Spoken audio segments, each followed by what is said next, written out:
engagement. And then we had, of course, the budget hearings, the evening budget hearings on MSD. And also, the one Ohio had their regional Foundation Governing Board meeting on Wednesday, just recently. Then had a meeting with Planning Department as it relates to some of the allocations that are going out for CDAP and some of the concerns. I'm glad that we're doing it, but I made sure that the Planning Department knew, where I was going as philosophically.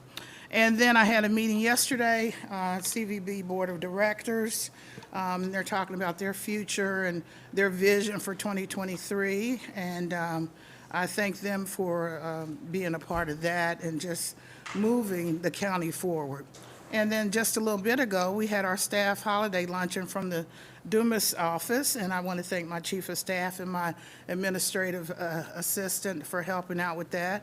And I thank everyone who came. I just wanted to show my appreciation to the staff that I work with and that make us look really good. So that would be all that I have as far as my comments.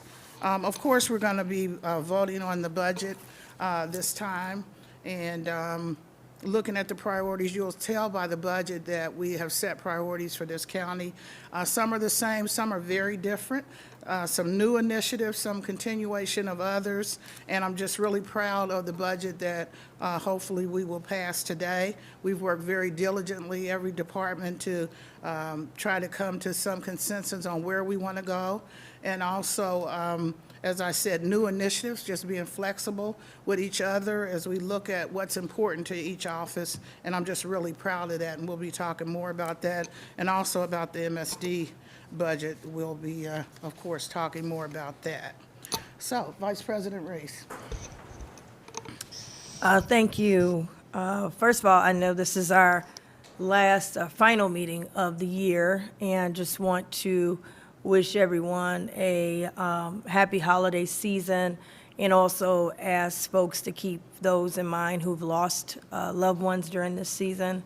Also, just want to highlight, this is a season that has a lot of deaths in it, and I understand it's also a season where there potentially could be high suicide rates. Just yesterday, a celebrity DJ that was on the Ellen Show, executive producer, Twitch, who seemed to have, if you look on social media, seemed to be happy all the time, but they're saying that it was possible suicide.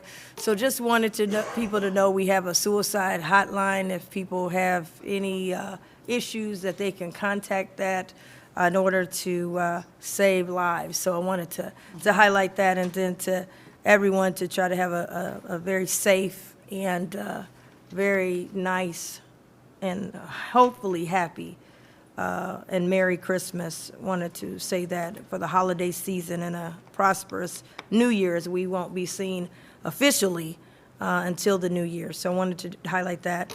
I also attended the One Ohio meeting yesterday along with my colleagues, and that's coming along, I think, really nicely. We've got a diverse group of experts in that area, and so I was very pleased about the meeting that we had yesterday and the ongoing meeting and the direction that it's headed. So I want to thank everyone in the staff for putting that together, doing a great job, so thank you.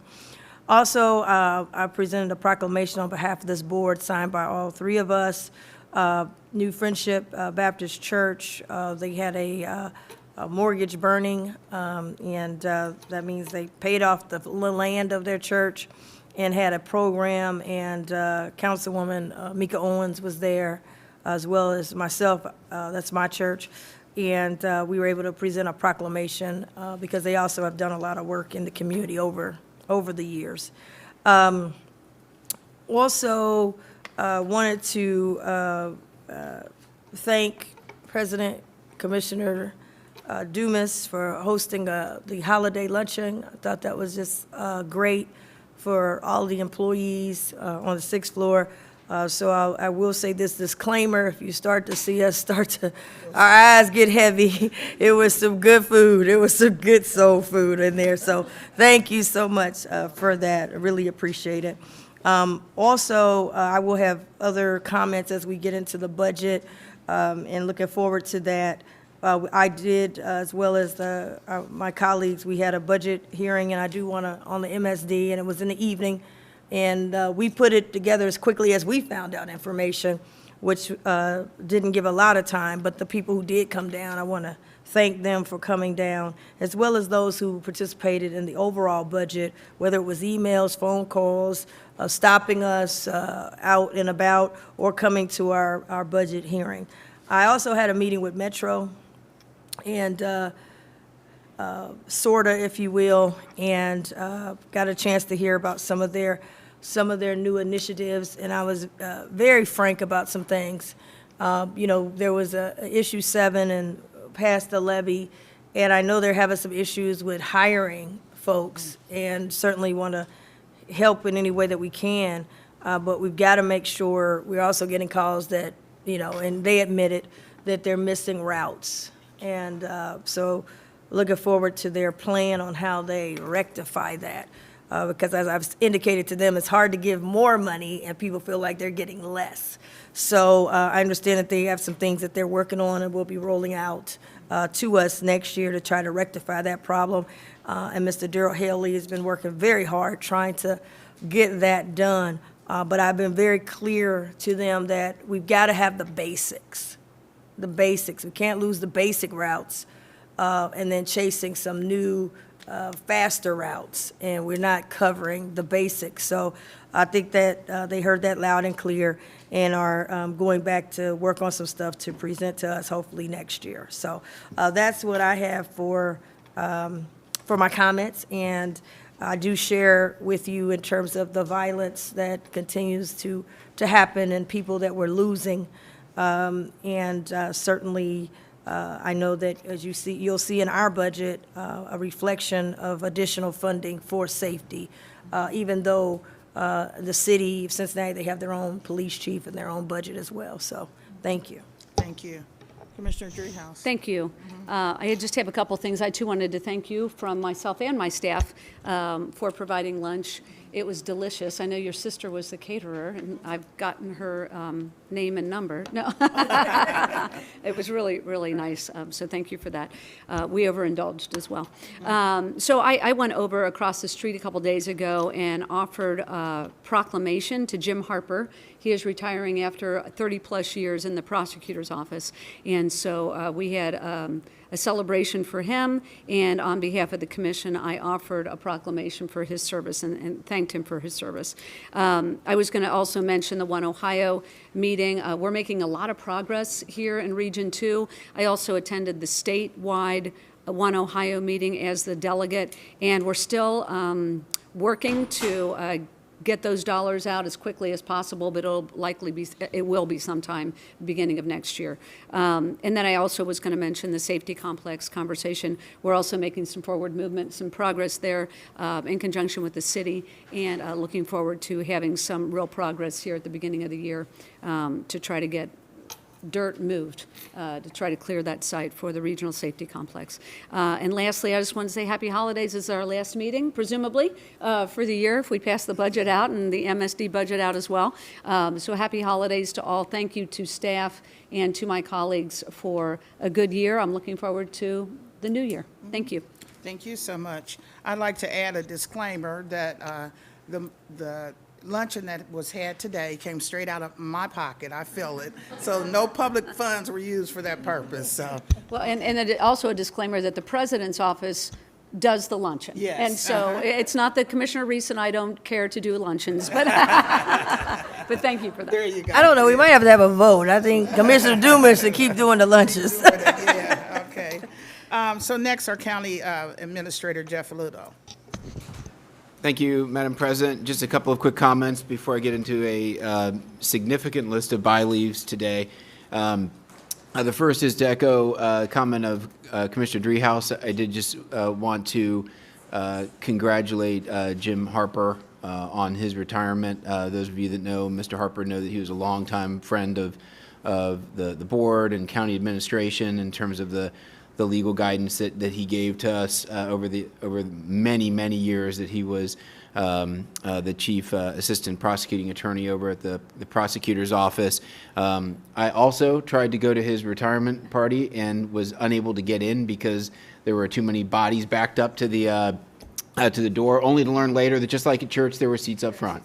So I guess I could have gotten in there. But Jim was one of those types of attorneys that, when stuff was really hitting the fan, you'd call him, and when he would come over and sit down with you, you left that meeting thinking that things are going to be okay. And I think that's what we typically want out of our advisors. So I want to thank Jim for all of his efforts and wish him the best in retirement. Also, just again, as the commissioners had said, just recognizing this is most likely our last formal meeting of the year. Just wanted to thank the board for an excellent year. Want to thank all of the employees of the county for all of their hard work, and hope they all have a fantastic holiday season. So with that, Madam President, I am ready to move into the by-leaves. We have a significant number of them today. With your deference, I would be happy to advance the all funds budget item, I think, which is listed as item by-leave 6 in your packets. Yeah, that would be fine. Okay. So by-leave 6 in your packets, Commissioners, you will see is a resolution number 38, establishing $1.21 billion in appropriations to defray public expenses for the County of Hamilton, Ohio for the fiscal year beginning January 1st, 2023. As the resolution indicates, this is a $1.21 billion budget proposal for fiscal year 23. We've done multiple hearings on this budget, so I won't repeat all that information. I think at the end of the day, it's a very good budget. It's a solid budget. It is balanced. The general fund portion of this is balanced at $354.8 million. Invest in some of the board's highest priorities: public safety, economic development. It invests heavily in our employees to make sure that this is an organization that effectively attracts and retains its employee population, assists our vulnerable and disadvantaged populations. But in the end, at this point, this is the board's budget. I have given multiple presentations on this, so I'm not going to go into too much detail on it. In the end, I just want to thank the board for its guidance and active participation during the process. I want to thank the county's leadership team for their efforts, notably Assistant Administrator John Brugan and his staff for all of their work, and at the end of the day, all the employees of the county who will ultimately be doing the hard work of implementing this budget. So, Commissioners, at this point, I'll turn it back over to you for your comments. The administration does recommend approval. Thank you so much, Jeff. We have a young lady who's here. She didn't fill out her card. Did you want to speak to the budget at all? Is that what you're? No, I'm not quite sure, but I can speak. Okay. I'm not quite sure. So you weren't, you didn't know about the card? I Okay. didn't know about the card. Okay, so why don't you come up? Told me. Okay. Yeah. And we'll give you 2 minutes to Okay, speak, I okay? can say what And I then have we'll to go say back in with the 2 budget. minutes. Okay. Just for, thank you. Thank you all. Uh-huh. My name is Gloria Walker. I'm the executive director of NAMI. NAMI is the National Alliance on Mental Illness. We are NAMI, Urban Greater Cincinnati Network on Mental Illness, and I believe we are the only NAMI here in Hamilton County that is doing outreach to our urban community. We provide support, education, information, and advocacy for those living with serious mental illnesses and behavioral disorders. Okay. I'm here today, and I don't know how the process goes, but I will learn it as time goes by. But I'm here today because our NAMI needs to grow. We need to increase our capacity to do the work that we do. We're doing outreach into our communities. We provide the evidence-based practices that NAMI National provides for us. We do the support for everybody in our community. I don't see too many people from my community here. So I feel like I'm speaking for everybody, especially with the trauma that's taking place in our community right now, something I think you may have spoken about just before I came on board, where everybody is impacted by that. little children, children in the community, the youth that's having to deal with this, their families. So I think we bring to the community what we brought all along for probably 30 years before we even became a 501c3, that we did things to help people in our community to overcome this and move forward. That's what we want to do. We want to do it bigger and better. And now that you talk about a budget, we're starting to look at providing housing for those families who are homeless, also living with serious mental illnesses. Okay, Thank you you. so much, appreciate it. You came all the way down, I wanted you to be able to speak, okay? You're welcome. So, yeah, we'll move forward, and as we talk about the budget, just a couple comments. And as Jeff was saying, we've continued some things that we did the previous year, and I would say, you know, sometimes you say you can beat the budget to death. We beat it to life. And what we did was not only maintain the things that we had, but we created new things, new initiatives. You'll hear more about it, you'll read more about it in the paper. And so I'm just really happy that we're maintaining as we talk about economic development, the reinvestment grant, the community impact grant. That's just a few of the things as it relates to economic development. But what I tried to do is to look at direct monies that could go to and it's mainly youth and some adults, but the new initiative, and I spoke about it before, Beyond Your Imagination is one. And that's through, I took it to JFS. They have money through the Children's Levy. And they're going to work with adopted and foster children who, beyond their imagination, could never think they could go to Taylor Swift's concert. But we want them to know that whatever comes here, whatever happens here, maybe not Taylor Swift with the tickets, but that they have the opportunity to go too. It's not about the money, it's about the experience and the cultural experience. So that was one. And the other one, Inspire. Working with young people in the community that are real active in football, baseball, drill team. And what I want to do is inspire the coaches and the mentors that are working with these groups to hang in there. It is worth it. If you can't afford the registration fee and you give us a good application about the history of your group, that we can look at it and evaluate and say, we'll help you with a registration fee. We'll help you with maybe additional uniforms, because these coaches in small community groups are doing more than we can even imagine. As we talked about suicide and things like that, they are stopping so much of that, so much of the depression that goes on with young people. So that's another program that I hoping that my colleagues will support. And then the small grant program. We had a large event program, grant program this past year, and I thought the small event grant would be great for those small entities out in the first suburb area that are having really small community activities to bring their community together, that we undergird them just no more than $5,000 for each activity per municipality or village or township, but that we help you, that you don't have to stop doing those things that bring your people together in your community. And we will evaluate what you ask for and try to give the money accordingly for that. So I didn't want to really go through everything, but I'm just really proud as a commissioner and as president of the commission to move forward with this budget. We're meeting the needs, I think, of all people. I know we had to possibly look at, we haven't talked about that, but possibly a rate increase we may be looking at. We didn't do the PTR at the rate that, we thought we could. So we gave a lot, but we had to take some stuff back so we could have some, not only reserve, but any emergencies that come to this county, we're really equipped to handle those emergencies. So I just feel really good about the budget that's being passed. So I will leave it at that and pass it over to Vice President Reese. Thank you.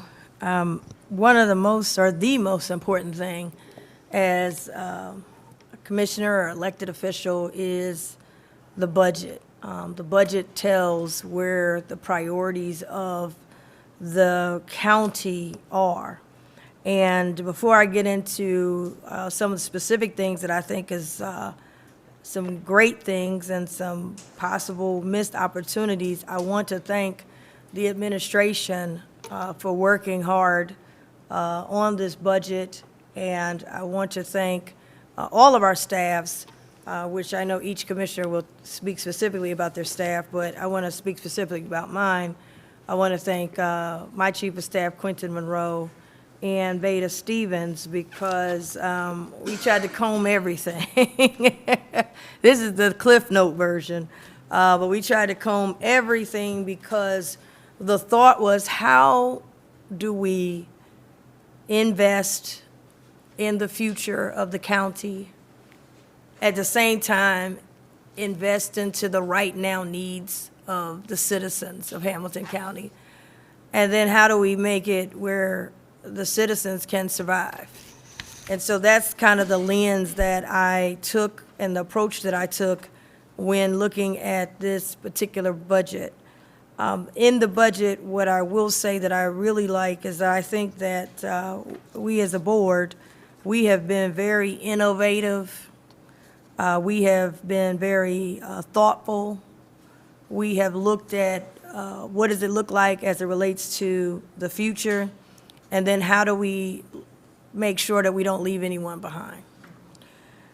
In this budget, it's an all-funds budget, so it deals with everything: restricted funds, non-restricted funds, general funds, ARPA funds, all those things that we passed. And to the taxpayer, they don't know all these different funds, they just know what's the bottom line.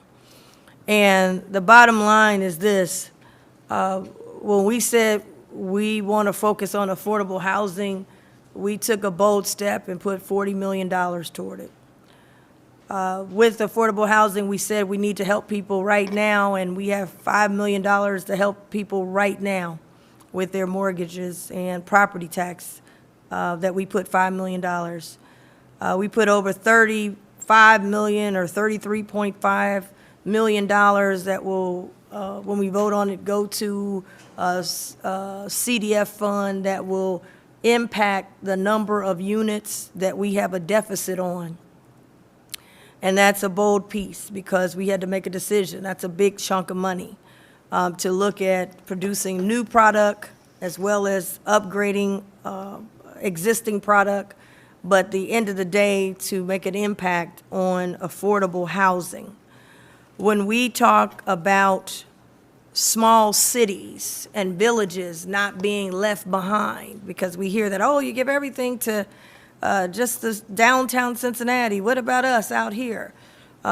We have large grants, funding grants, that can help the, be able to help the small cities and villages that come forward. And Commissioner Driehaus said, let's keep that going. That is in this budget. It was able to help Lincoln Heights finally get to start helping with streets and infrastructure, and help them with technical assistance. We did not leave the small city and villages behind, and opportunities will arise for other small cities and villages.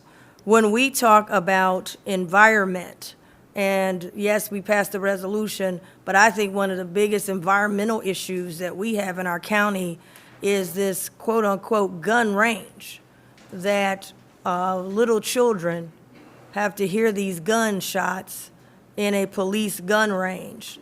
Now, that gun range is owned by the city, and there's been years and years and years of talk.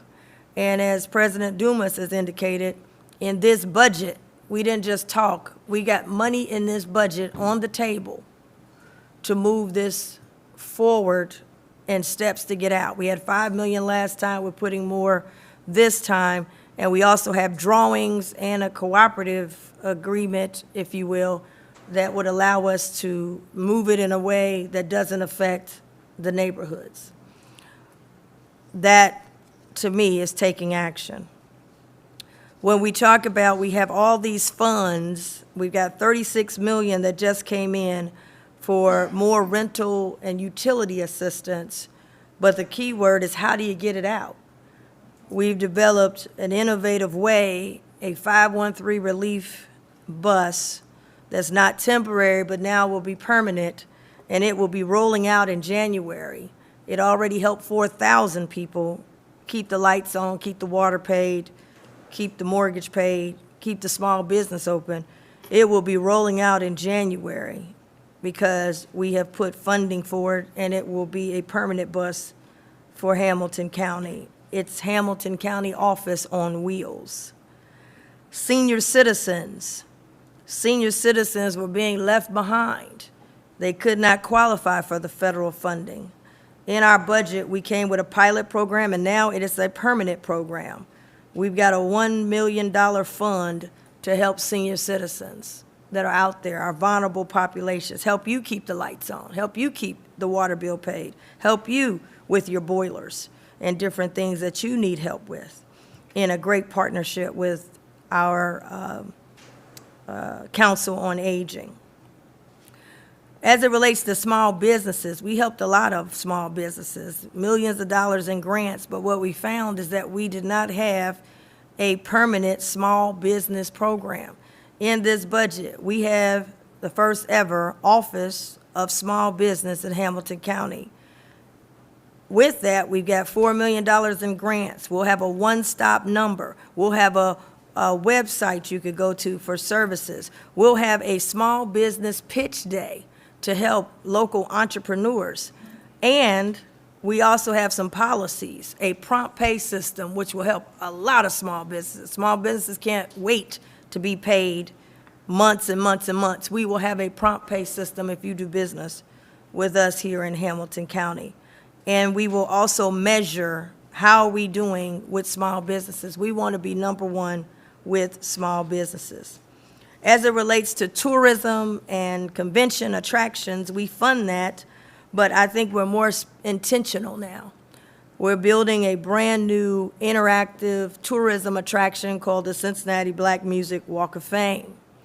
It takes place during our Cincinnati Music Festival with an economic impact of $107.5 million, the biggest festival bringing in money to Hamilton County on an annual basis. But when the money is brought in the past, none of that money was reinvested in anything as it relates to African-American tourism. That changes today. They bring the money in, and some of those dollars, yes, it will go to help other convention tourism attractions, but it will also help with ongoing of the Cincinnati Black Music Walk of Fame, which will bring in additional dollars for tourism and will be completely free for all the citizens to be able to participate.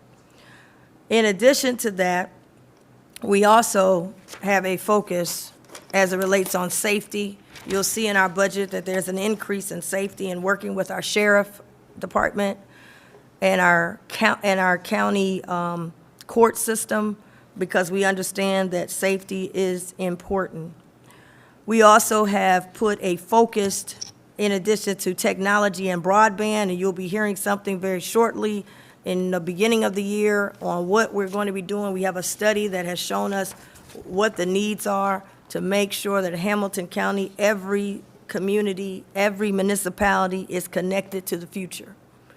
Broadband, Wi-Fi, and technology is a must. No longer will be the days when we have a COVID situation and we have places that don't have Wi-Fi. Children cannot be connected to schools and their homework. Senior citizens can't be connected to their services for health care. So we have that, which is important. President Dumas mentioned about our youth and how important our youth are. They're very important. They are our future. We will now have a Office of Youth that will coordinate all these efforts under one umbrella. Will be able to report to us and the citizens how many youth have been helped, how many youth have we been able to turn around, and what other things we've been able to do as it relates to our youth, whether it's a job, whether it's an internship, whether it's an activity. We will now have our arms around exactly what we're doing and what's the ROI as it relates to helping our youth. So there's a number of other things that's in here that I am excited about. I believe that we are continuously moving generally in the right direction. We will be promoting heavily where we can help provide discounts and relief. I think it's very important for people to note that COVID, not only has it, from a health perspective, not gone away, but it has continued to have a sting economically on people as they continue to fight regarding furloughs, layoffs, those kind of things. You don't just recover from them things overnight. And at the same time, we've got inflation and an economy that's very tough. One of the things that I would say that I am disappointed in, I wanted to see us be able to do the 30% rebate for two main reasons. One, it was a promise that was made to the taxpayers, and we seem to keep every other promise except for the ones to the taxpayers, and maybe because the taxpayers' promise was not in writing. And we weren't here when that happened. However, I'm going to continue to fight as we move to the next phase to make sure that the taxpayers are in the contracts. When we do these levies, they're in the contracts. There's no more false advertisement. And then down the road, they say, we can't help you. So I think there's a missed opportunity there. I think January is going to be a very tough month for a lot of people with us as it relates to not being able to do a 30% rebate. And then with the city of Cincinnati getting rid of their rollback, which I was one of the co-authors and sponsors of the rollback of 1999. So I've been at this a long time. With all of those things and the fact that everything's going up, I think it's going to be a very tough economy for the taxpayers. However, I would say that a lot of things that we are putting in place here are good things. I'm happy. A budget is always a give and take. I think we've done that, all of us give and take. And I think we have made sure that we have reinvested these dollars back into the people. This budget reflects that we reinvested the dollars that we received, we've reinvested them back into the people. And that's the only thing that the people always ask for. What is the ROI? What's the return on my investment? And I think this budget, we've tried to cover it from a number of areas. Commissioner Driehaus will talk about some other areas, but we've covered it from a number of areas to try to reinvest the dollars back into the people of Hamilton County. So with that, Madam President, I plan to support this particular budget as we move forward, and I'm happy that we're able to have some funds that we can reinvest into the people. Thank you. Thank you. Commissioner Driehaus. Thank you. So, as Commissioner Reese said, this is the most important vote we will take all year, is related to our priorities and to our budget. And so much work has gone into this, as it does every year, from primarily the budget staff. So I want to first thank John Brugan, the budget director, and the staff, because I know there are many people that report to John and have helped with this budget as we look to engage all of the different departments and elected officials throughout the county. There's just a lot of work that goes into putting together this budget, and so very, very grateful to staff, to Jeff Aludo, obviously the administrator, who has put in a ton of work on this too and put something in front of us that I think is pretty exciting. Holly Chrisman, the Assistant County Administrator, Teresa, who I think maybe doesn't always get the shout out, but kind of keeps the trains running. And then all of our staff, as you say, the chiefs of staff did a lot of negotiating, and the rest of our staff are really important to this process. So a big thank you to all of them for getting us to the point where we are today. This is, as Commissioner Dumas likes to say, it's a structurally balanced budget. I don't know if you said it this time, but it is true once again. The $1.2 billion in all funds and the $352 million in the general fund are significant expenditures of money, and I think we've been very careful about how we're investing those funds and keeping a reserve that is over the 15% target, and I think that's very important to all of us as well. So my view of this budget is that it's one of stability and one of opportunity. It reflects partnerships that are both internal to the organization and external to the 49 jurisdictions throughout Hamilton County. It is a forward-thinking budget, as both of my colleagues have said, and I think it's a responsive budget where we've heard the community talk about the needs in the community and what they expect from their local government, and we've been responsive to those conversations while being responsible with the funding that we have. As has been stated before, we have only so much funding coming in from our different revenue sources, and so we do have to be very cognizant of that and not overspend and not spend down that reserve to an irresponsible level. So I think this budget delivers for the residents by providing resources that deliver county services to the residents. And so it responds to the need for criminal justice reform, and some of that is in here. It responds to the needs of the courts. It ensures safety. It prioritizes equity and maintains safety net services through JFS. It also provides critical funding to make investments in economic development, both large and small, and it invests in important infrastructure throughout the county. Through this budget, we are dignifying, once again, the workforce. We've got the ability to provide the 3.5 raises across the board. I'm very, very proud of that. At a time when organizations and businesses and other governments are having a hard time attracting and retaining employees, these are things that are necessary to do that work, and I'm glad that we're in a position to do it. That on top of the tuition reimbursement, the parental leave policy, and potentially in the next year providing childcare to our employees, which we're not quite there yet, but I know it's something that's on the radar, and I'm delighted to know that.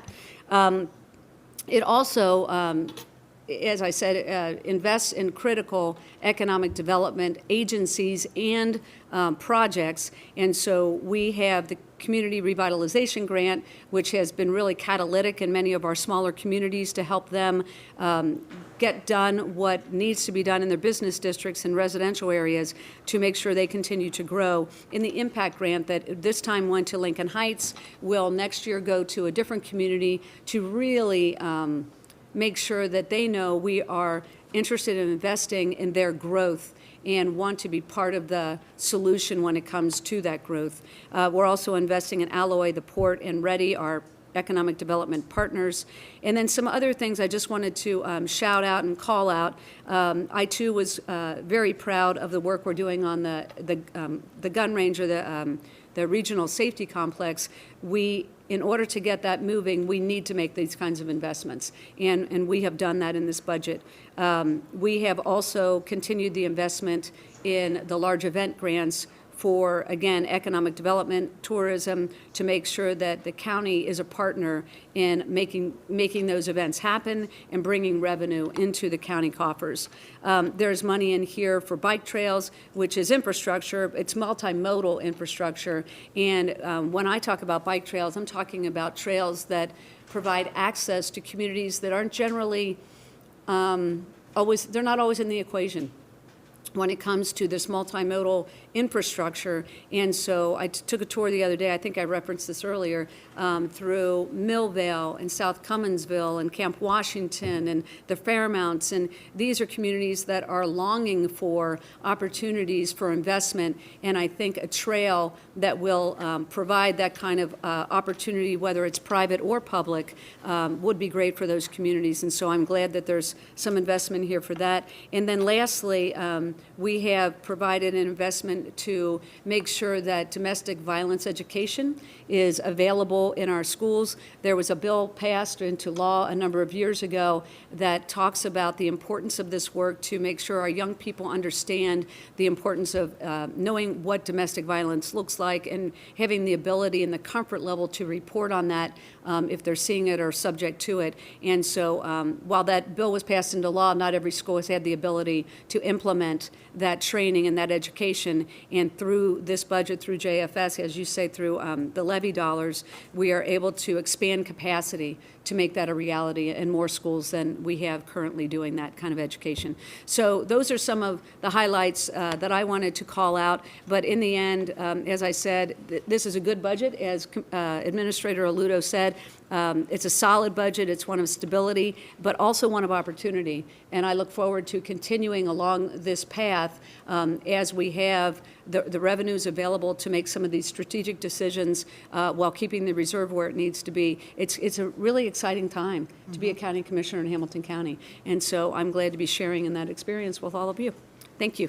Thank you so much. You ladies summarized everything as it relates to the budget. I just wanted to emphasize that partnerships and collaborations are, I think, understated. You sometimes might wonder what's going on when we're not in front of the cameras or on the microphone.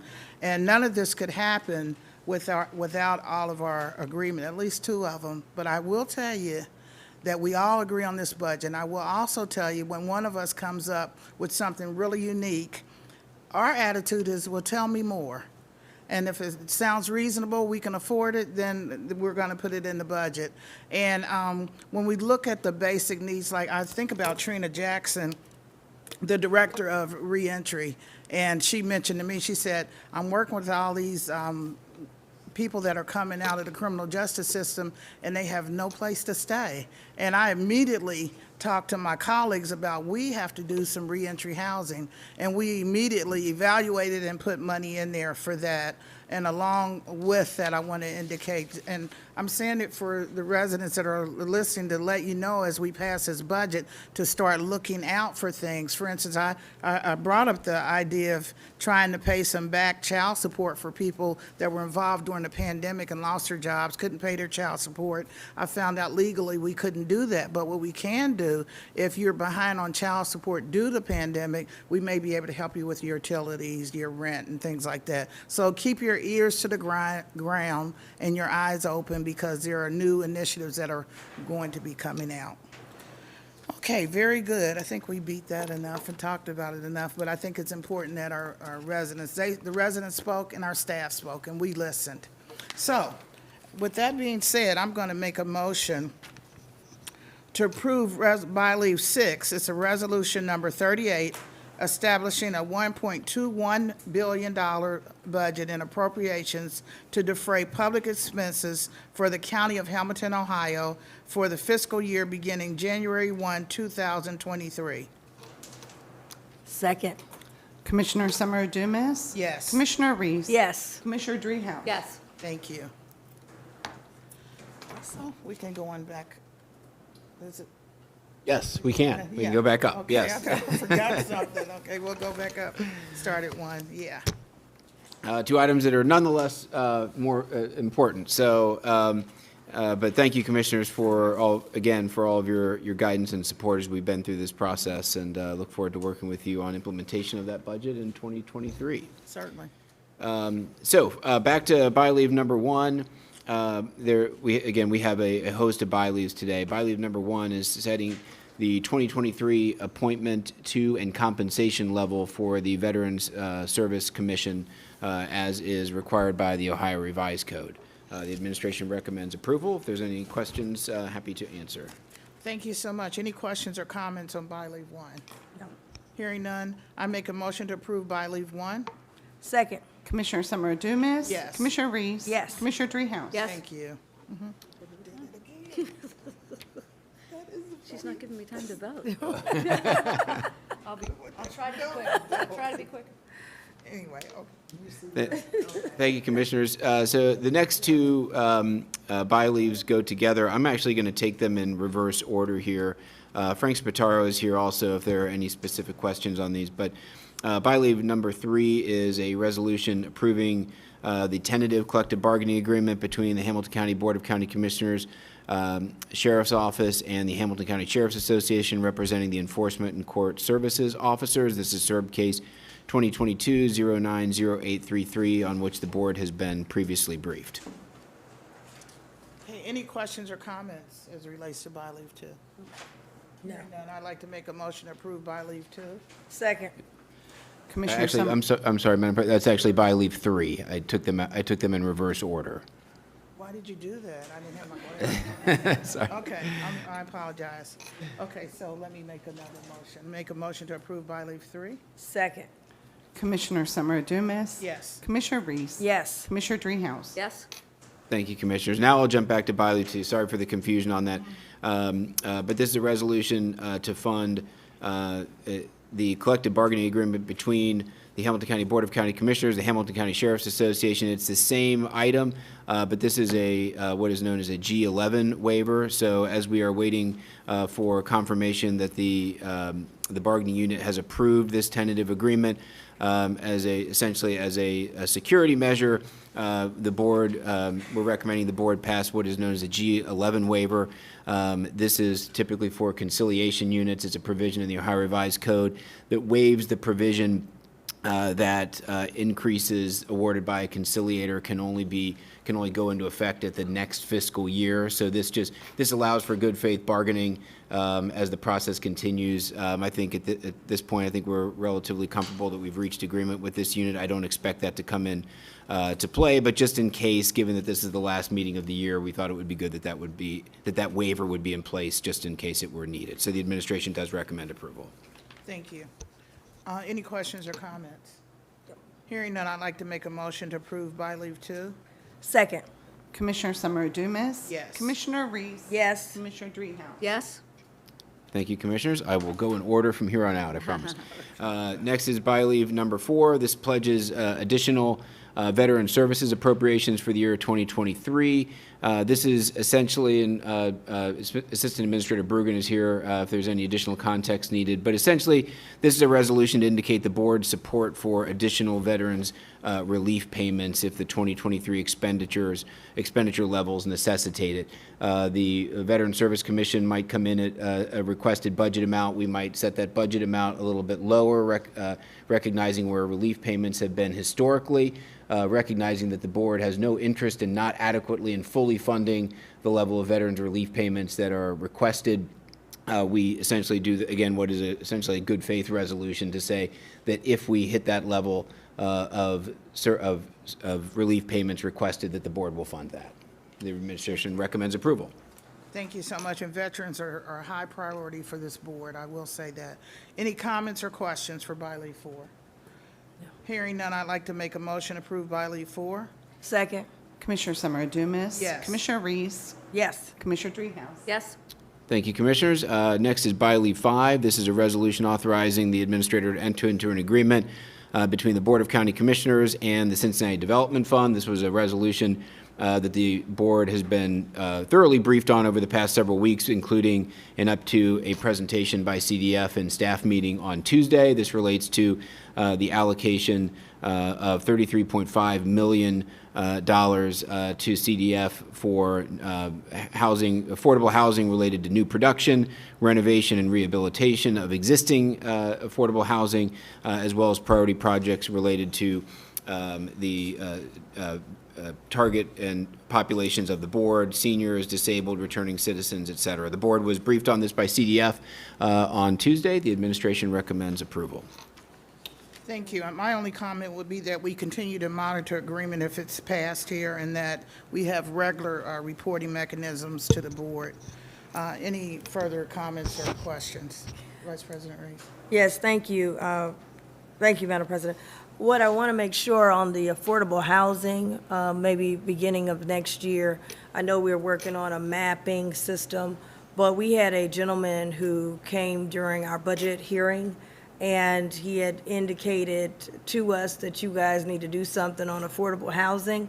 And what it told me was that he didn't, once we told him what we're doing, he said, oh, well, you guys need to get it out there. So one of the things I want to make sure, a lot of times I'm definitely for everything has to be partnership and collaboration, but we've got to make sure we want to change where our partnership and collaboration can't be where we're putting the most of the money into deals, but we're the last on the deal. We're first in to pay, but last in to recognize. And the reason why we need to be recognized is because this gentleman is a prime example who came down here. He's a citizen and a resident of Hamilton County, and if he says and others say that we didn't do anything, then we didn't do anything. So I want to make sure that we're absolutely clear. We're just not putting money into a pot and we don't get, ROI. People don't realize how much, because this is a top priority for this board, a top priority, and it says that with the money that we put in. I don't know if any other money like this, maybe in history, has been put in at this level. So I know we do that, we know we do CDBG, and I just want to make sure, as Madam President indicated, that not only do we have a reporting, but that we have a policy and a strategy, and that strategy is executed in the way that we had intended it to be executed. I don't want to have that gentleman that came in, senior citizen, elderly Caucasian man that came in, who said, I don't know what, you guys need to be doing something. I don't want to hear that when we putting in 40 million plus CDBG. So two things I'll just add. One, make sure that our policy is communicated, that a plan maybe comes back to us so that we know what the plan is. And then there is maybe a presentation on everything we've done as it relates to affordable housing and how does that match up with a 40,000 unit deficit. So I'll support that CDF. I'm very familiar with their work. They're a good organization. They've been great to work with on other things over the years. I just want to make sure that we're giving clear, precise direction from this board based on the, what we're expecting as we're putting in these dollars. Thank you. Commissioner Dreehouse. Thank you. Yeah, I want to thank CDF for being our partner in this. I mean, not every community has a CDF, and we're lucky to have a place where we can create a fund of funds with the city, with the private, private community, and have all funds leveraged with and against one another to get as many units built as we possibly can. And so very, very grateful to CDF for the work. I look forward to seeing them on a regular basis as we ask them to come in and give us updates. But this is meant to be transformational, and it is the largest allocation that we made through our federal dollars in the American Rescue Plan. And so I think we are hoping that we will see that transformative nature of this investment leveraged with others to really get to work and start to build this kind of housing throughout the county, because we know the need is there. We've been hearing this for years, and we finally now, thanks to the federal government, have the opportunity to make this kind of investment. So big thanks to them for being our partner. Again, look forward to seeing them in the near future. Thank you. And I also asked when they presented on Tuesday if they could give me a list of priorities for those that are a part of this fund as it relates to what type of housing they wanted to have done. The other ones that are in the fund, they don't have to resemble all of our priorities, but I'd like to at least know that some of our priorities are their priorities also. So with no further discussion, I'd like to make a motion to approve by leave 5. Second. Commissioner Summer Dumas? Yes. Commissioner Reese? Yes. Commissioner Dreehouse? Yes? Thank you. Thank you, Commissioners, and just a quick follow-up on that. So to your, all of your points, CDF will be providing quarterly reports to us on this particular item, in addition to, as we discussed on Tuesday, to the degree that there are any projects that come forward. You remember they had talked about a kind of a concurrent process for projects that were subject to other deadlines, like tech deadlines or other federal grant deadlines, that they would have this other process so that we didn't miss out on some of those additional projects, and that those would be coming to the board as well for information and briefing as well before moving forward. So, and the administration also will certainly keep the board up to speed on results as we move through next year regularly. Great. Let's see, we have done by leave 6. So by leave 7, 8, and 9 are all relating to MSD. By leave number 7 in your packet is the 2023 operating budget for the sewer district. By leave 8 relates to the capital improvement program for the sewer district. And by leave 9 relates to fixing rates, services and charges for 2023 for the Metropolitan Sewer District. I know the Sewer District is here. Director Christie is here, so I don't know if Director Christie has anything that she would like to add at this point in time, but I turn it back to the board for any questions or comments. Thank you. I appreciate it. And I know we've gotten a lot of information from Director Christie and her other staff, and we appreciate all that pertinent information and any updates that we needed you guys did give to us. I will open it up for my Vice President to speak. I know we've talked about this is a big issue for the whole county, for the people in the county, and so we've evaluated where we are right now as it relates to metropolitan metropolitan sewer district and what we need to do. We have not had an increase in rates in almost 8 years, and so not that we want to do that, but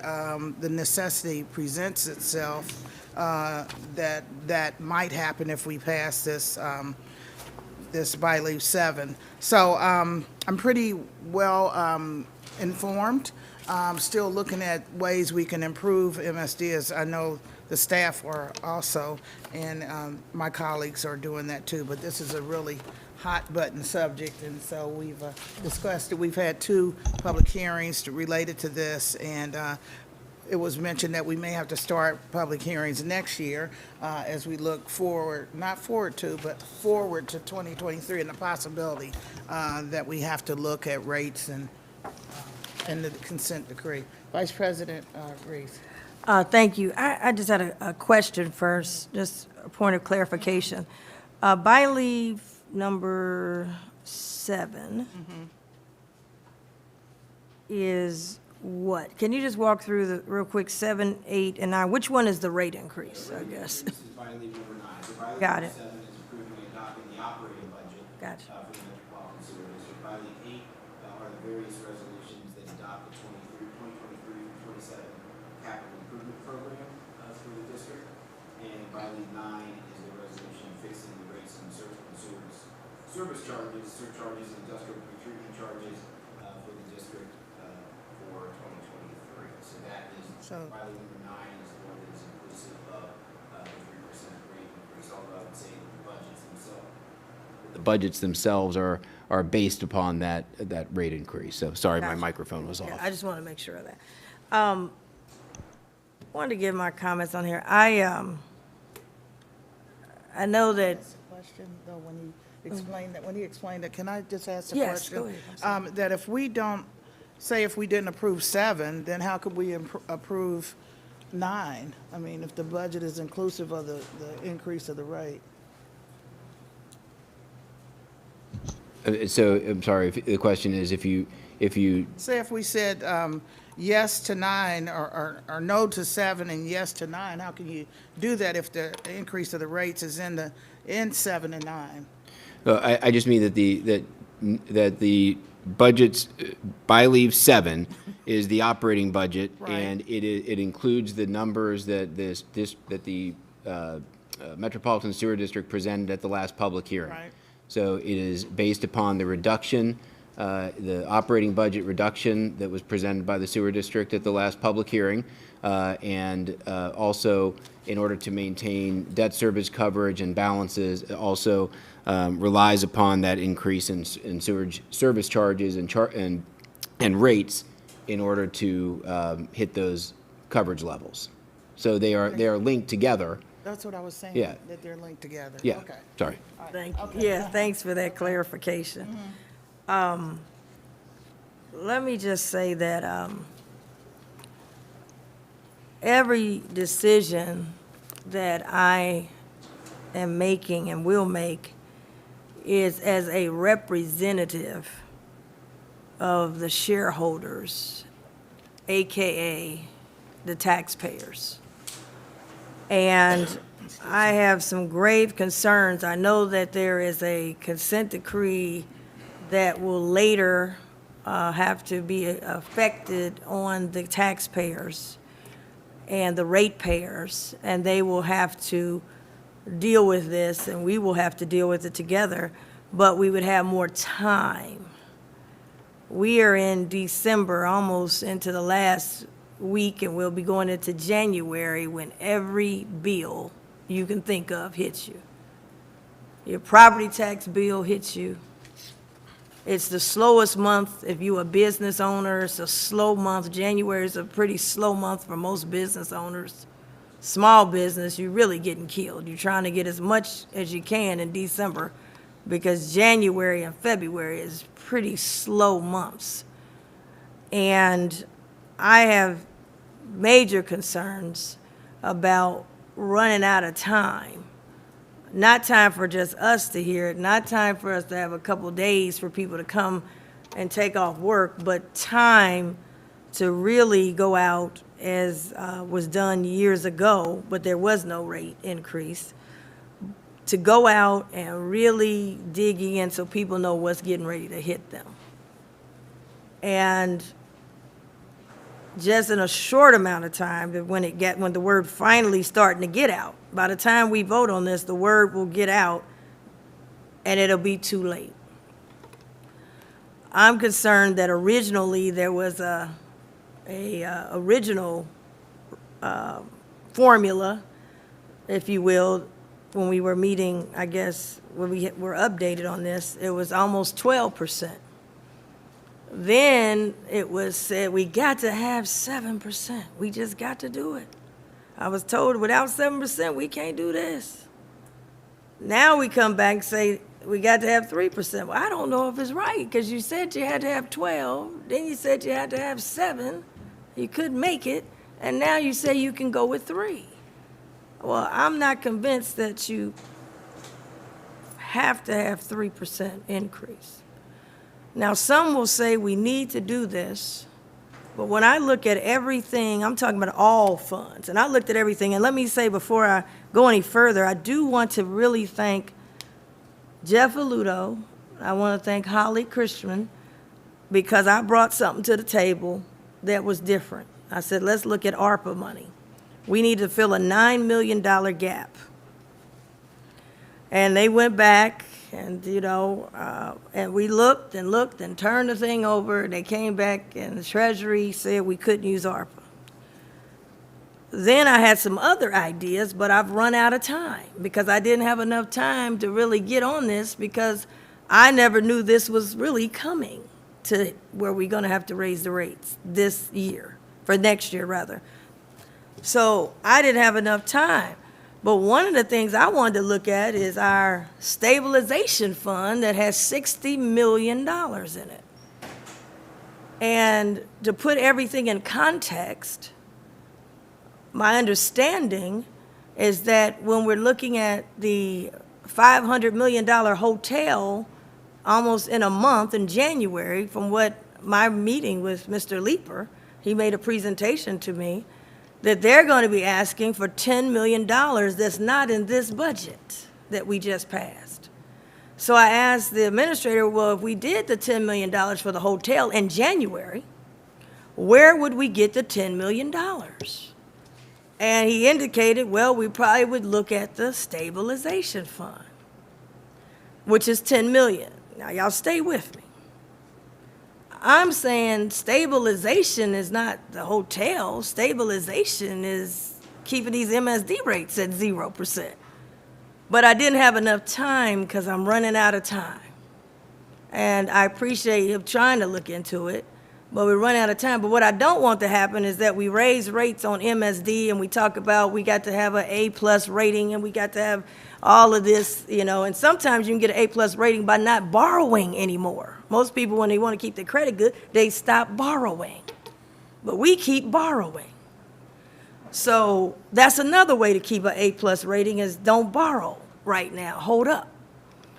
So I'm not being fiscally irresponsible. I'm being fiscally responsible by trying to figure out the shareholders who I represent.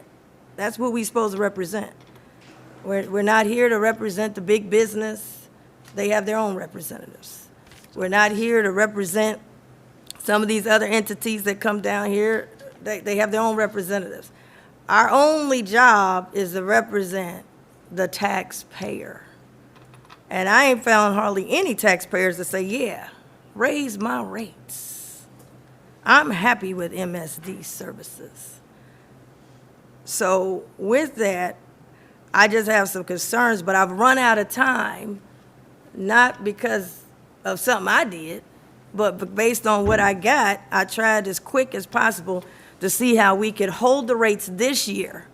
The economy is terrible. Let's hold those rates. Keep the cost down on the taxpayer, my shareholders. I'll keep those rates down. And then that gives me a whole year. We know that more is coming. But it gives a whole year, as the administrator has pointed out before, they went out, they had different interest groups, different people, and you got time to kind of prepare. But if we go up today, we still going up after today. This ain't the last going up. So you go up now, then you got to go up more and go up and go up and go up. So I wanted my colleagues to know that I believe there's another opportunity on the table. But we don't have enough time to look at that opportunity. And sometimes the way things are presented, we begin to make decisions based on how it's presented. For example, If it's presented to you that we can use the stabilization fund and save the taxpayers from going up, that's one way to present it. If you present it and say, well, if we use that fund, will we go lower than 15%? That's a different way to present it. Just like with a hotel, when they present that, they're not going to say, oh, you're going to go below 15%. We're going to say, oh, we got this stabilization, we got $60 million, we can put $10 million toward this hotel. And I'm just putting it out here in advance because you all know I support the hotel. But if there's a way that I can keep the rate down on the ratepayers who I represent as my shareholders, the taxpayers, maybe I need to take a look at that. So based on that, and to find out that I won't have the support because we've been sold on 3%. And if you don't go further looking, you kind of say, well, they sold me on it. But I'm like somebody looking for a car. It's one price at this dealership, but I'm online trying to find some other way, some other place that can help us. So I wanted my colleagues to know that there is another option. And I know Mr. Ludo, if we ask him, he'll say, well, you know, $60 million and 15%, we might go below, but you'll have that same question in January or February. Mr. Leeper said it's coming. And they're saying, I asked, well, where would we get $10 million for a hotel? Oh, well, we'll get it out of the stabilization fund. So I just wanted to put that there's another option on the table. Unfortunately, I don't have the time. It doesn't seem like I would have the votes for it.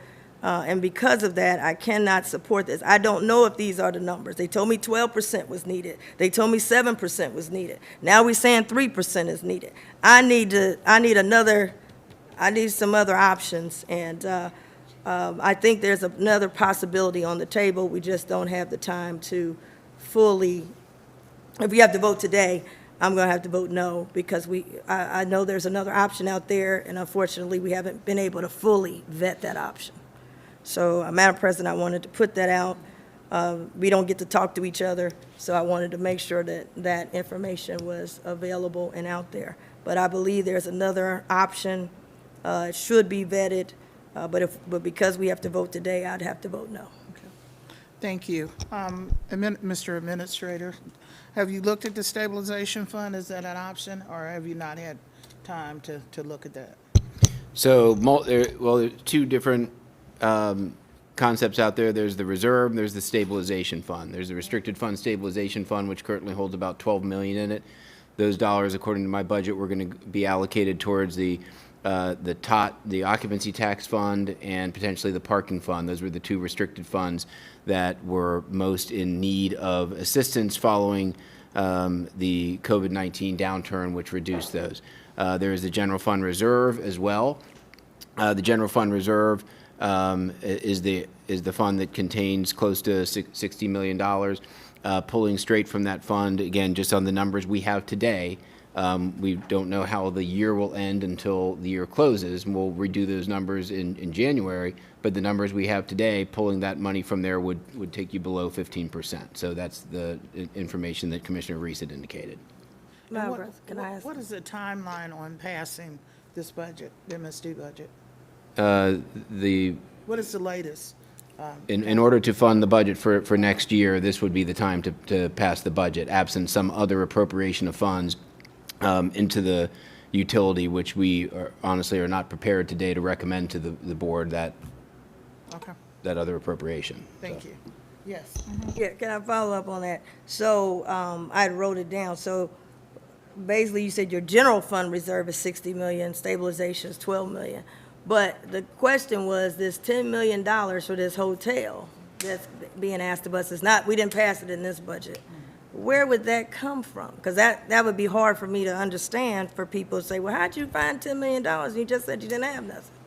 Yeah, so as I indicated to you, Commissioner Reese, the other day, we would start looking for those funds after the board fundamentally and formally approves a financing plan associated with that. So at some point in time, it would have to come from the revenues of the county, whether that is from the general fund reserve, whether that's from the stabilization fund, whether it's from a combination of them, whether it is from some currently budgeted funds of the county, or a combination of those. We'd be looking for a solution that would be the least impactful to the ongoing budget of the county. Okay, and then my other question, so my point is, that's what I was trying to find out. Did we look at everything? I mean, the hotel is nice, but you're saying when a hotel come, we're gonna look at everything to find $10 million, and today we just need to find 9, where people so their rates don't go up. And we're saying the only way we can do it is to raise the rates on the people. But then a couple months from now, we're gonna be real creative. We're gonna find it from the $12 million in the stabilization. We'll find some money there. We'll put some money from the $60 million the city. My point is, and I know I had to try to come up with it, but I'm trying to figure out how, my understanding was none of us wanted to go up on the rate. And it kind of looks hard for the shareholders. If I was at a shareholder meeting, corporate shareholder meeting, and my shareholders was here, and I said I had to go up, they're going to ask me if I was a CEO of Procter & Gamble or what have you, they're going to know, well, why are we doing this and we've got these other funds that could have been, played around with? Because won't we go under 15% if we give $10 million to a hotel? Depending upon where that comes from, whether it comes from the stabilization or from the reserve, and how the reserve closes next year, I won't know until that point in time when we're actually making that recommendation. Yeah, and aren't the numbers up? I mean, inflation is up, so that means our sales tax and stuff is up. You buy bread now, it's not $1, it's $4. So we're getting more money off of that. And numbers are going up. I'm not saying it's going to stay up, but numbers are going up. I'm just trying to make sure we comb. Sales taxes are in fact up. That is or have been up. Whether they will stay up next year, we're projecting that they will level off and potentially come down, depending upon what happens with the general economy. But I would just say broadly, and I appreciate and respect the desire to look at all options. I would also say, and this is more of a policy question for the board, but there is also the policy question of the connection between the general fund and a utility fund. And I would say that not just here in Hamilton County, but utility funds, enterprise funds are designed to be self-supporting. There has never been a connection between the general fund and the utility fund of the Metropolitan Sewer District, absent some oversight services that the county ultimately provides and then is reimbursed from the sewer district. So I think we've been as creative as we can in terms of looking at everything, even down to looking at the technical feasibility of providing that additional revenue from the general fund. But at the end of the day, that's a policy decision. Yeah, no, I know, and I know the policy is what we're doing today. I wanted to put, and that's where I believe that when we say stuff's never been done, most of the stuff we're doing in our budget has never been done. The federal government never has ever given us ARPA money before. We've never done $40 million for affordable housing. We are in some different times, and we've got to look at some different ways. And it startled me when I had the presentation from Mr. Leeper saying we're going to need $10 million in January, and it wasn't in our budget. And I said, well, where are we going to get it from? And it was we're going to be able to get it from the stabilization or the general fund reserve, and that won't be a problem. But then we need $9 million to help people just to stabilize this year, keep them steady, and at a tough, difficult time, and we're not able to do it. So we ran out of time to fully vet it. I know my colleagues may have hearing it for the first time, but we've been up all night trying to figure out a way. And because that, in my heart, if I know it's something that's out there, I just can't move forward with raising rates on people when I know there's people out there who are doing their budgets. When they get done in December, the lady says she down to $0, but at least she paid every bill for this month, and she lives to fight another day. So anything extra is just really tough on her. So just wanted to bring that up, and that's why I can't move forward with this today. Thank you. Commissioner Dreehouse. Thank you. I want to, first off, thank those that came to the public hearing to talk about MSD.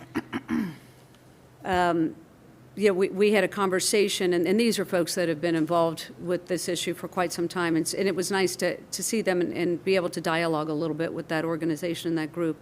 I am convinced that we need to have this increase. Yeah, we did start at a higher number at over 7%. MSD has altered their operating budget, which allows us to now go down to 3% to limit the impact to taxpayers, or rather ratepayers. An agreement that was forged through the city and the county together, which doesn't always happen. And so from my vantage point, we have held down rates for 8 years and have tried very hard to be creative with the MSD budget to make sure that ratepayers don't have to deal with increasing rates before they have to. But we've done this for 8 years. And we are at a point now where that reserve that we were strategically spending down, and we did it on purpose because there was such a large reserve built up, that we said, you know, if there's a reserve and we can fund projects through that reserve, then there's no need to increase rates. We have spent the reserve down now to the target number, where we dip below just barely. So now is the time where we have to start thinking about increasing rates in order to maintain the system.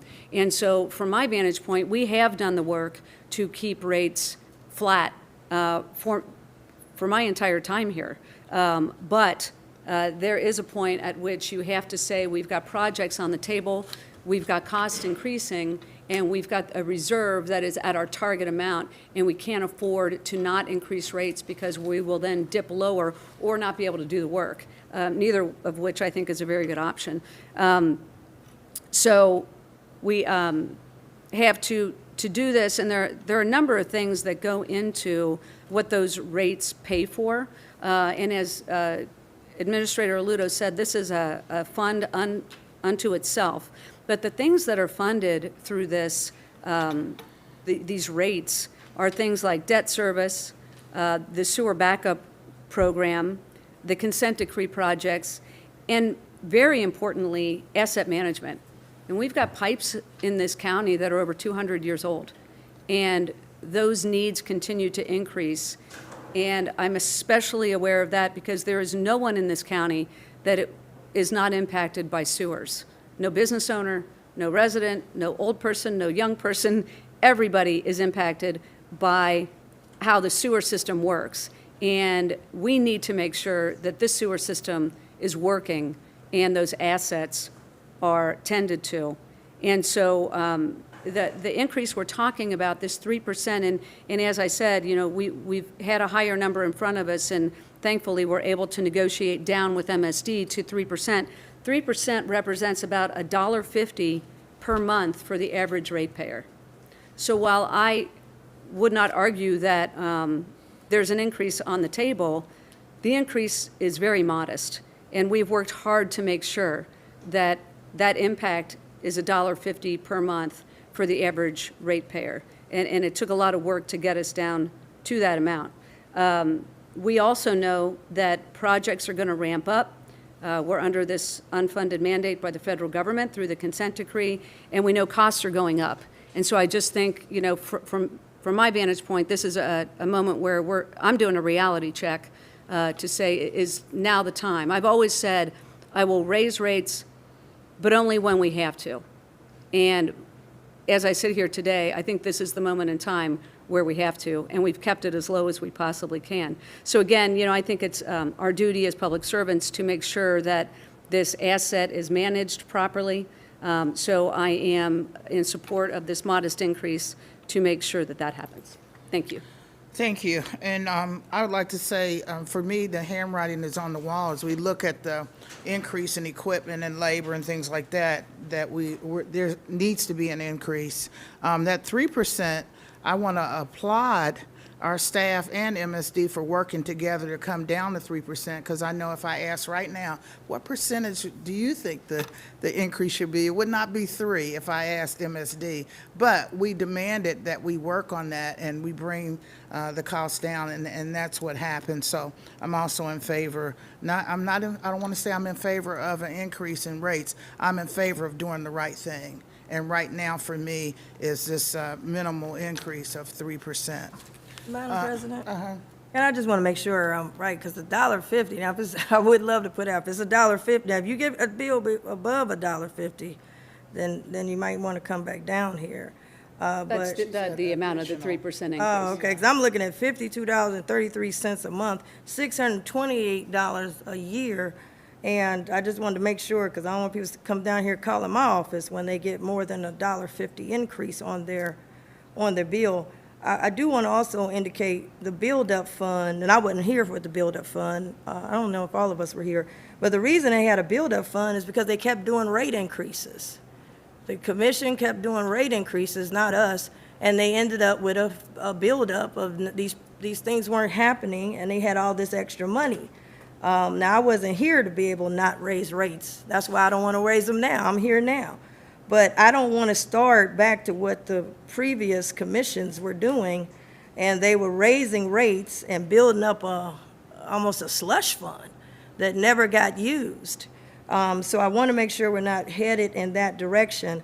And I do still think what Mr. Ludo indicated to us is on the table, and it's kind of a little disturbing. Not what he said was disturbing, but the fact that we've got a $10 million hotel ask that is coming before us probably in January, and we're going to go to a fund that we have that has $60 million, and we can pay it for the hotel, but we can't pay it to keep the rate down. And I just want to make sure, I don't want to be projects over people. But on here, according to the news, it says that the rate you will be paying, the average, this is the low end. The low end, $52.33 a month, $628 per year. So just wanted to make sure that that information was out there. But my issue today is that I think that we do have a way, we do have a fund that could help, and I also don't want us to start what prior commissioners before we got here did. They were raising rates, and the rates just created a slush fund, which is why we were able to hold rates, because we said, wait a minute, we're not going to keep doing that. And I just don't want us to go back to that particular practice. So just wanted to highlight Can I that. comment? Yeah, go ahead. Yeah, so the 3% is for the average ratepayer. The increase is $18 a year, which, doing the math, is $1.50 a month for the average ratepayer. That's what this increase represents. I can't tell you what their bills are.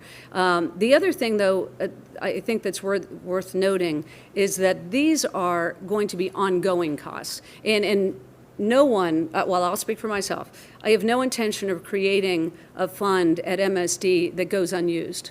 I mean, that's the whole point of doing this low of an increase, is that we think it hits the target. We don't know what we're looking at in future years, but the money that's being referred to that are an outside funding, and I applaud Commissioner Reese for looking outside and all around, really, to see if we can provide relief elsewhere, but they are one-time dollars.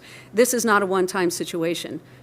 This rate increase will help to pay for the increasing costs and projects that we know are coming through MSD. And so while those funds might help us for one more year, and, you know, I, again, applaud you for looking, that is just one more year. And so we will face the exact same situation next year. And if we don't do the 3% this year, then we're a little further behind and may have to do a larger increase next year because we didn't do it this year.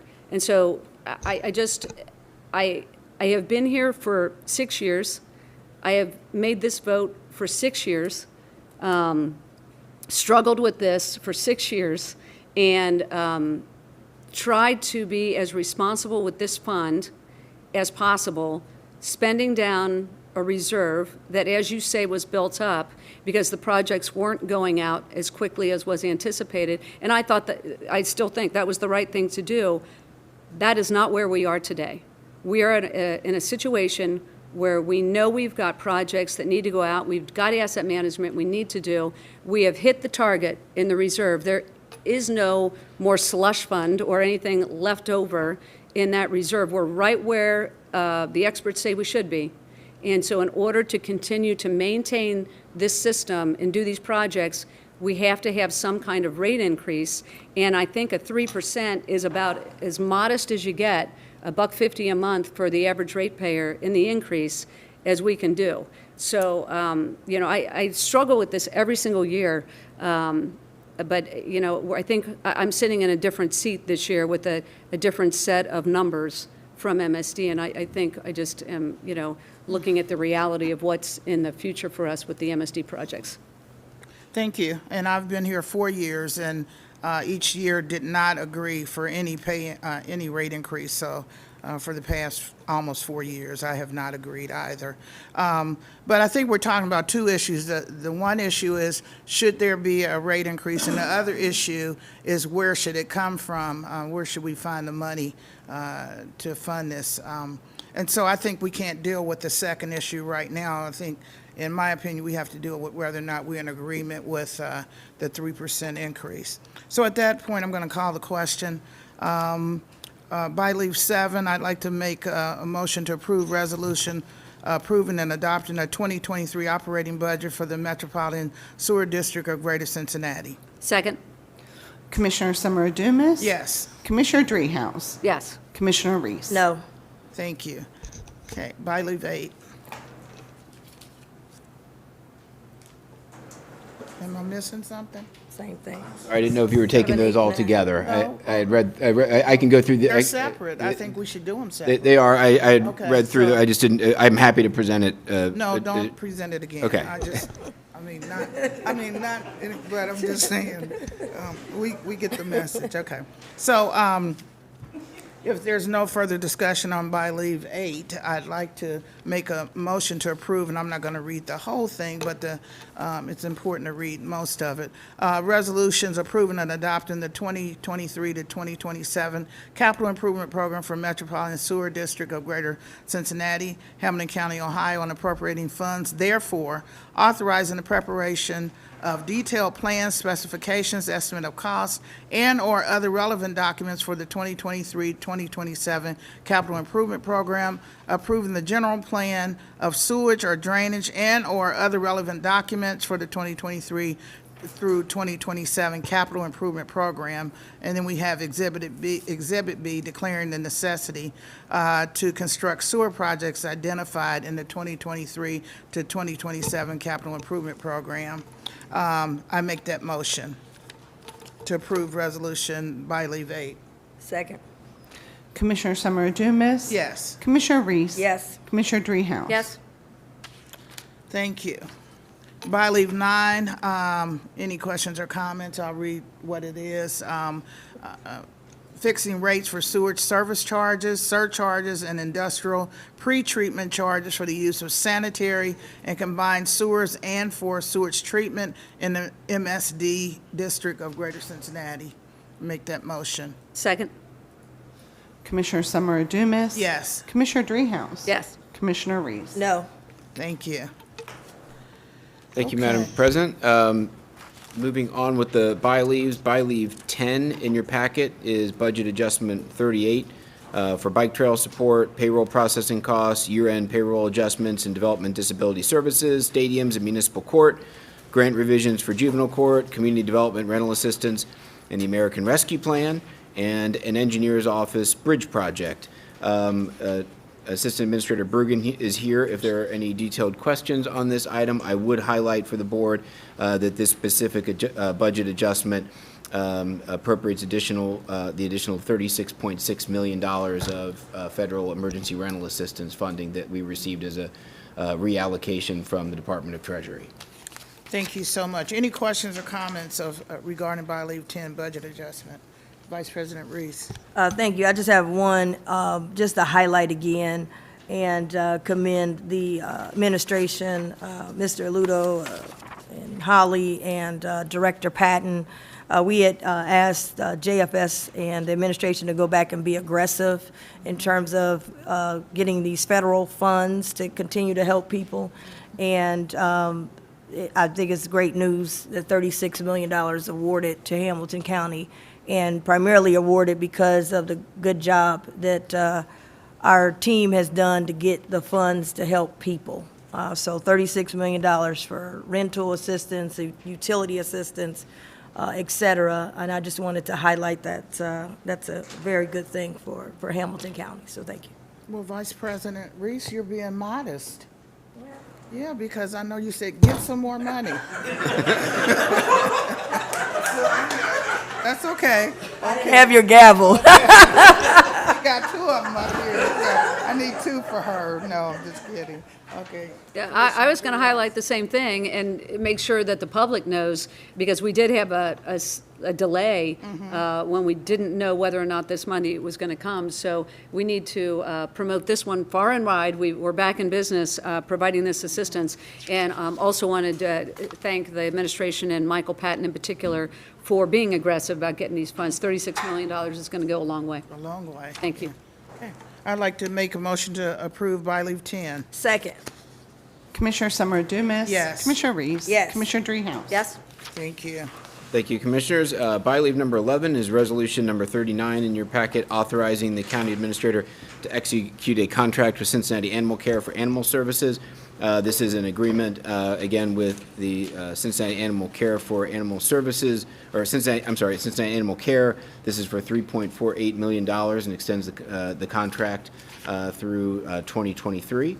Again, Assistant Administrator Brueggen is here, who does a great job running point on this particular service, if there are any specific questions. If we could just say a couple comments how we're aggressively dealing with that situation over there at the Animal Care Center and what we're trying to do. Yeah, so obviously we know we are now partnering with Cincinnati Animal Cares, which operates a no-kill shelter. When you have that dynamic, and this is really a nationwide dynamic of more animals coming into care, we have seen population increases at the local shelter. We are looking at options right now for trying to offload some of the capacity in that shelter into other facilities where we can expand the amount of the current facility that's currently being used to house dogs primarily. So we're working on that right now. We met with staff and Cincinnati Animal Cares recently on this, and hopefully we'll be moving forward with a solution over the next several weeks and a couple of months here.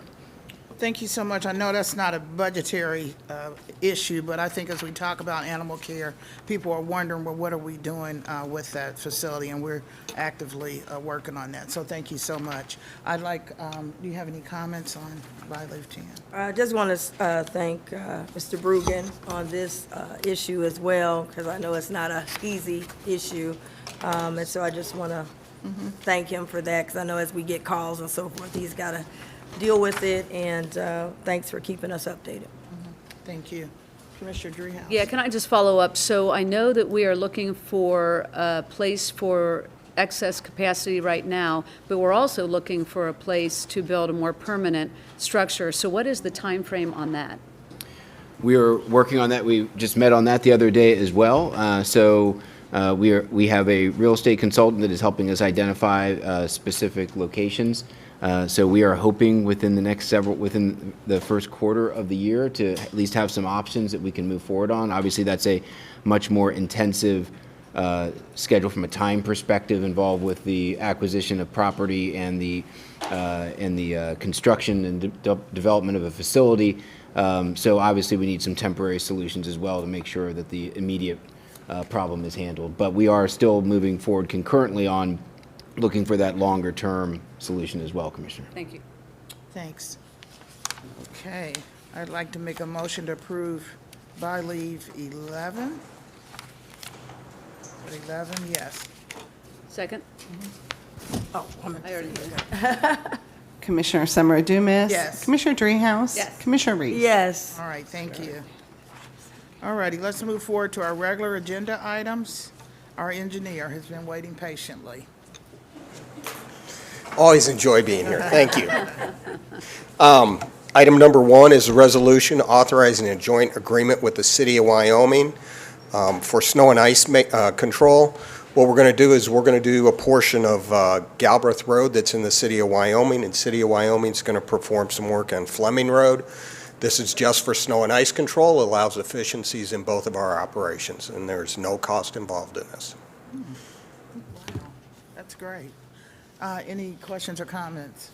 I'd like to make a motion to approve item 1. Second.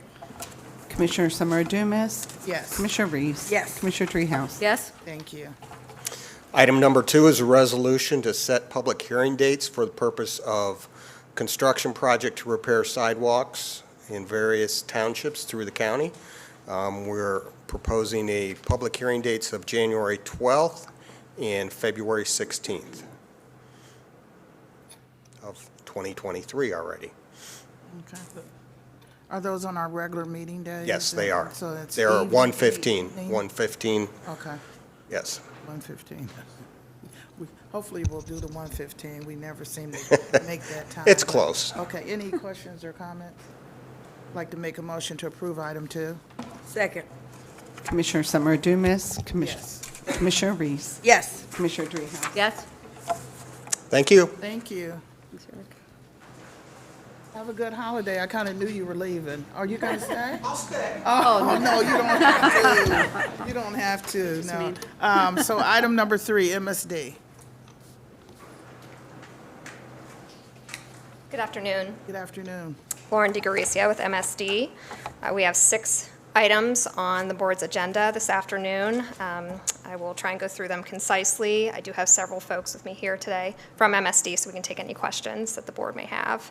Item number 3 is the Pippin Road Sewer Lateral Assessment, House Number 8910 project. This request is to authorize construction and appropriate $74,150 to construct a sewer lateral to benefit one single-family home, which is currently served by a failing household sewage treatment system, or HSTS. This project was initiated by submittal of a petition from the property owner requesting the sewer lateral. The total estimated project cost is $74,150. $12,000 of which will be assessed and paid by the benefited property owner based upon MSD rules and regulations assessment credit policy. So the owner will pay about 16% of the estimated total project cost, and MSD will fund the remaining 84% of costs, an estimated $62,150. When construction is complete, MSD will include this project in the final revised assessment legislation for the board's consideration to assess the applicable costs to the benefited property owner. The assessed costs can be paid in full or in part, and the balance will go on the property taxes to be paid over 20 years with any interest and fees. Okay. Thank you. Questions or comments, Vice President Reese? No. Commissioner Dreehouse? I'd like to make a motion to approve item 3. Second. Commissioner Summer Dumas. Yes. Commissioner Reese. Yes. Commissioner Dreehouse. Yes? Thank you. Item 4 is the Mill Creek 4.16 kV and 13.2 kV loop improvements. This item is also construction legislation. MSD is requesting $10,249,000 in construction phase funding, which will be used to make various improvements to upgrade and replace the existing 4.16 kV and 13.2 kV electrical distribution loop systems at the Mill Creek wastewater treatment plant, which is MSD's largest plant, and treats approximately 100 million gallons of wastewater a day. This project will eliminate obsolete equipment on the electrical distribution loop system and its associated maintenance costs. It will improve the reliability and capacity of the overall electrical distribution system. It will allow for proper maintenance of the electrical infrastructure, reduce plant-related outages, update the electrical service to MSD's administration, compliance services, and central maintenance facility buildings, and provide improved electrical service and protection to MSD's laboratory instrumentation, samples, and chemical inventory. The requested amount is approximately $3.7 million higher than indicated in the 2022 CIP. The vast majority of that difference is due to material prices and low supply capacity for electrical components, which increased the estimated costs by approximately $2.8 million. Other increases are due to a longer construction schedule to accommodate longer lead times for the equipment, and the addition of construction allowances for the contractor to field verify or evaluate certain conditions. With that, we request and recommend approval. Okay. What percentage increase would that be? I was trying to do it real quick. Instead of 2.8 million increase, it ended up being, so, Let me see. I believe it's 69% over the CIP estimate. wow. That's, ooh, okay. Well, I should, any questions or comments? Vice President Reese? 69%? 2 point, because 2 of 10, that's what I, that's, 20%. yeah, 2 of 10 is 20, okay. Yeah, go ahead, thanks. Sorry about that. It's really You should high. ask the finance guy, yeah. Somebody back there with a calculator. Yeah, okay, right. So let me make a motion to approve item 4. Second. Commissioner Summer Dumas? Yes. Commissioner Reese? Yes. Commissioner Dreehouse? Yes. Thank you. All right, item 5 is the Mount Washington Source Control Implementation Project. This is construction legislation to appropriate $7,285,200. This project is designed to address chronic sewer backups, or SBUs, affecting approximately 47 homeowners in the Mount Washington neighborhood. MSD proposes to install over 4,400 linear feet of storm sewer ranging from 12 to 54 inches in diameter. This will separate storm flows from the existing MSD combined sewer, substantially reducing the risk of SBUs while also allowing future sewer separation opportunities to reduce combined sewer overflows at CSO 182, which is required by the Consent Decree Wet Weather Improvement Program, or WIP. This project is included in the newly adopted 2023 CIP, and the requested amount is the same as indicated in that CIP. We recommend approval. So how was there no increase? What would you say? Well, like I said, it was just in the approved 2023 CIP, so I verified multiple times that we would then be requesting the exact same amount today. Exact same, yeah. Okay. Questions or comments? Hearing none? Yeah, I have a question. Yeah. So and I just haven't been tracking this, is this a result of those public meetings that took place in Mount Washington a while back that, okay, this is a very different look than where we started, which was those structures in people's front yards, remember? And we had talked about that. So I'm glad that this is resolved. I know this has been a few years in the making, so Right. glad to see a resolution for the folks out in Mount Washington. Thank you. Thank you. I'd like to make a motion to approve item 5. Second. Commissioner Summer Dumas? Yes. Commissioner Reese? Yes. Commissioner Dreehouse? Yes? Thank you. Item 6 is the WWC Maintenance Shop Improvements. This is a request for additional construction funding in the amount of $1,837,482 for an asset management project located at MSD's Wastewater Collection Division Maintenance Shop, which MSD uses for fabrication and maintenance activities. This project includes improvements to provide for expansion and a safe workplace for MSD crews through the replacement of aging and deteriorated infrastructure, including replacement of the existing HVAC system and the roof, and creation of additional spaces for offices and equipment maintenance. The board originally approved this project's construction in December of 2017. MSD did bid or advertise for bids on this project multiple times.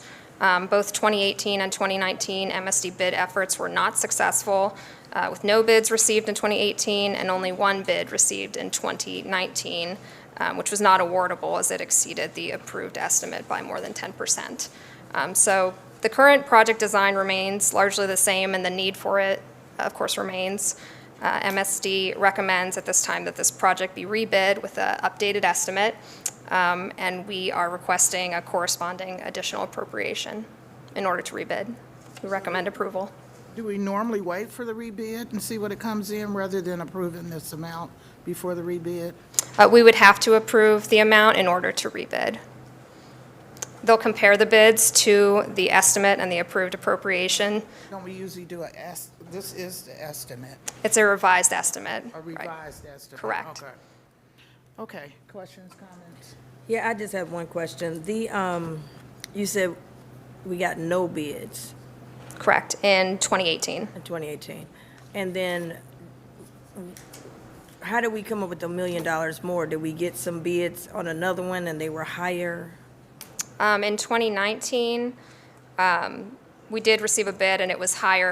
It was so high that we couldn't award it. If it exceeds the estimate by more than 10%, we can't. So I'm sure that was taken into account, as well as just adjusting for inflation. Obviously, things have changed quite a bit since 2018 and 2019. Gotcha. I just wanted to make sure that we think that this is, will we get, I mean, we don't know, but trying to make sure we're not just putting this number and we still don't get any bids. I mean, that is always our, It was like way off. right, that's always our intention. We don't like when the bids exceed the amount that we're allowed to award within. So that is always the intention, to make those estimates as accurate as possible. Okay. Commissioner Dreehouse? Okay. I'd like to make a motion to approve item, let me make sure I'm on it, item 6. Second. Commissioner Summer Dumas. Yes. Commissioner Reese. Yes. Commissioner Dreehouse. Yes? Thank you. Item number 7 is the CSO 513 sewer separation project. This is also a request for additional construction funding in the amount of $1,351,942. This funding is necessary for Duke Energy to relocate its gas service lines to accommodate MSD's project. The board previously authorized and appropriated $7,691,000 in construction funding for this project, and its construction is currently underway.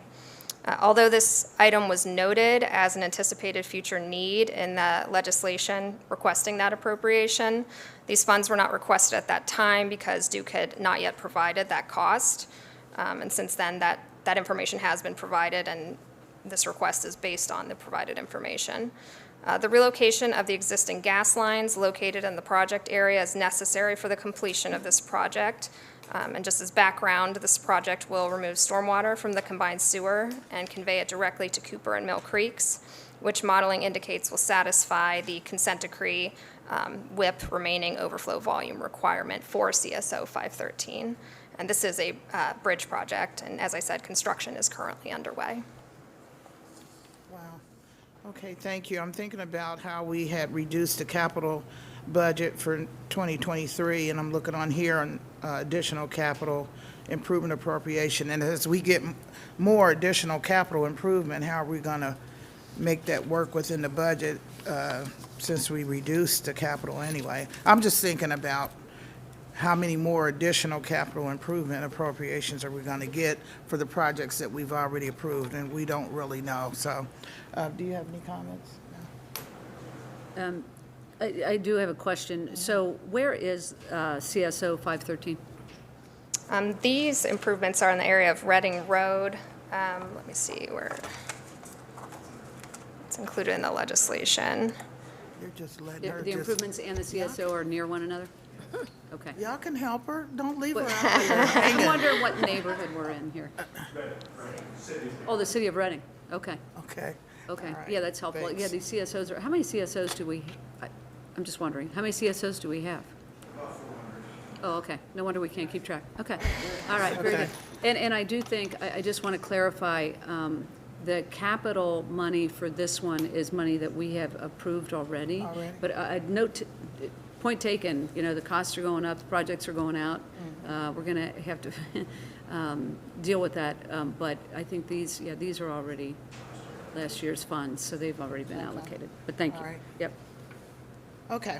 I'd like to make a motion to approve item 7. Second. Commissioner Summer Dumas. Yes. Commissioner Reese. Yes. Commissioner Dreehouse. Yes?